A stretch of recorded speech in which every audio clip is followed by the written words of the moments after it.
에릭슨의 심리사회적 발달 단계인데요. 전세계적 발달을 주장을 했죠. 너무 훌륭하신 분입니다. 그래서 타자가 어떤 상호작용을 했는지에 따라서 발달과업의 달성 여부가 결정이 되고, 발달 단계별로 오는 모든 상처의 근원은 의미 있는 타자에게서 느끼는 거절감에서 비롯된다. 이게 누구겠어요?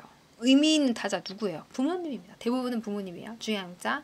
성격은 각 단계에서 경험하는 위기 극복 양상에 따라서 결정이 되고, 전 단계의 과업 성취 여부는 다음 단계에 영향을 주죠. 처음에 불신으로 갔어요. 그러면 그 다음엔 어떻게 되겠어요? 건강하게 가겠어요? 불건강하게 가겠어요? 당연히 건강하지 않은 쪽으로 간다. 사회성 발달을 강조를 하게 되죠. 요거를 보시면 처음에 신뢰감 대 불신감이죠. 0세에서 1세. 내가 뭔가 요구를 해요. 부모님한테. 울어요. 우는데 기저귀를 갈고 싶은 건지 배가 고픈 건지 잠이 와서 칭얼대는 건지에 따라서, 내 요구에 따라서 기민하게 엄마 아빠가 그것을 캐치하고 그다음 그 요구에 대처를 해요. 그럼 뭐가 생기죠? 신뢰가 생긴다. 양육자에 대한 신뢰가 세상에 대한 신뢰까지 확장이 되는 거예요. 그래서 주 양육자가 아기 욕구에 적절하게 반응을 하면 신뢰감이 형성이 되고, 이게 안 돼. 난 배가 고파 죽겠는데 아무리 빽빽으로도 아무도 오지 않아요. 너무 기저귀가 친친해요. 아무리 빽빽으로도 아무도 오지 않아요. 원하지 않는데도 꾸역꾸역 주거나 원하는 것을 주지 않거나 이런 것들이 반복되면 불신감이 생기죠. 이때 불신감은 이렇게 가는 거예요. 이렇게 되는 경우는 거의 없다. 아기 때 신뢰감을 주지 못했던 부모가 갑자기 자율성을 줄 수는 없어요. 천지개벽이 하지 않는 이상은. 그죠? 그 다음에 1세에서 3세에서는 자율성을 획득을 해야 되는 시기인데, 주 양육자가 아이의 생각, 행동을 있는 그대로 수용을 하면 자율성이 생기고, 안 되면 수치감이 드는 거예요. 안 되면 내가 부족한인가, 내가 창피한인가 되는 거죠. 그 다음이 주도성 대 죄책감이죠. 주 양육자가 아동의 목표 달성 노력을 인정하고 수용을 해줘요. 그러면 주도성이 생기는 거죠. 이때 가장 많이 하는 얘기가 뭐죠? 내가. 그래, 한번 해봐. 이게 주도성이죠. 별거 아니에요, 선생님들. 우리 누구 뭐 먹을까요? 그러면 이제 뭐 먹는다고 해요. 그래, 먹어요. 별거 아닙니다. 이게 주도성이에요. 제가 이제 중학교 학생을 이제 내담자로 만나서 좀 상담을 했던 경험이 있는데, 그때까지 단 한 번도 메뉴 하나 결정해 본 적이 없는 거예요. 좀 병리적인 집이었긴 했죠. 근데 어쨌든 이제 그런 것들은 아주 어린 시절부터 누적이 되어 오는 문제들이다. 근면성 대 열등감이죠. 그래서 아동이 학업, 대인관계에서 질적인 만족감을 성취하면 근면성이고, 안 되면 열등감을 느낀다는 거예요. 우리나라에선 학업이 너무 중요합니다. 왜냐면 공부를 잘해서 잘 된다 이게 아니고요. 공부가 아니면 내가 이 근면성을 증명할 길이 없어요. 이게 아니고 다양한 장면에서 내가 뭐 춤이라든가 노래라든가 뭐 미술이라든가 다양한 체육의 여러 가지 면에서 다양한 영역에서 본인의 유능감을 획득을 하고 인정을 받고 이런 경험들이 쌓여야 아주 건강한데, 다 공부인 거야. 다 공부. 그래서 이 근면성 말고 열등감을 느낄 기회만 수두룩 빽빽하다. 이게 상당히 병리적이죠. 그래서 열등감을 느끼기가 너무 쉬워요. 우리나라 교육 환경이 그렇습니다.